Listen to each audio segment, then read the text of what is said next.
ഇന്ന് പെട്ടെന്ന് റെഡിയാക്കാൻ പറ്റിയിട്ടുള്ള നല്ലൊരു സാമ്പാറിന്റെ റെസിപ്പിയാണ് കാണിക്കുന്നത്. ഇഡ്ഡലിയുടെയും ദോശയുടെയും ചോറിന്റെ ഒക്കെ കൂടെ അടിപൊളിയാണ്. പരിപ്പ് നന്നായിട്ട് കഴുകി കുക്കറിലേക്ക് ഇട്ട് കൊടുത്തിട്ടുണ്ട്. പിന്നെ ഇതിന്റെ കൂടെ 2 ഉരുളക്കിഴങ്ങ്, 1 സവാള, 2 പച്ചമുളക്, ആവശ്യത്തിന് വെള്ളം, ഉപ്പ്, മഞ്ഞൾപ്പൊടി ഇത് ചേർത്തിട്ട് ഒന്ന് വേവാനായിട്ട് വെക്കുന്നുണ്ട്. ഈ ഒരു സമയത്ത് വെജിറ്റബിൾ ഒക്കെ കട്ട് ചെയ്തെടുത്തിട്ടുണ്ട്. പിന്നെ ഒരു നെല്ലിക്ക വലുപ്പത്തിൽ പുളി കുറച്ച് വെള്ളത്തിലിട്ട് വെക്കുന്നുണ്ട്. നമ്മുടെ പരിപ്പും ഉരുളക്കിഴങ്ങൊക്കെ വെന്ത് വന്നപ്പോൾ അതിലേക്ക് വെജിറ്റബിൾസ് ഒക്കെ ചേർത്ത് കൊടുക്കുകയാണ്. ആവശ്യത്തിന് വെള്ളവും ഉപ്പും പിന്നെ ഈ ഒരു പുളിവെള്ളം കൂടി ചേർത്ത് കൊടുത്തിട്ടാണ് ഇതൊന്ന് വേവിച്ചെടുക്കുന്നത്.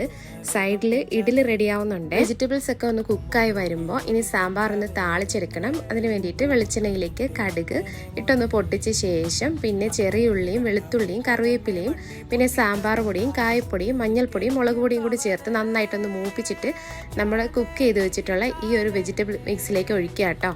അപ്പോൾ നല്ലൊരു സ്മെല്ലൊക്കെ വരുവേ. അങ്ങനെ നമ്മുടെ കുറുകിയ ചാറോട് കൂടിയിട്ടുള്ള സാമ്പാർ റെഡി ആയിട്ടുണ്ട്. അപ്പോൾ എല്ലാവരും ട്രൈ ചെയ്ത് നോക്കണേ.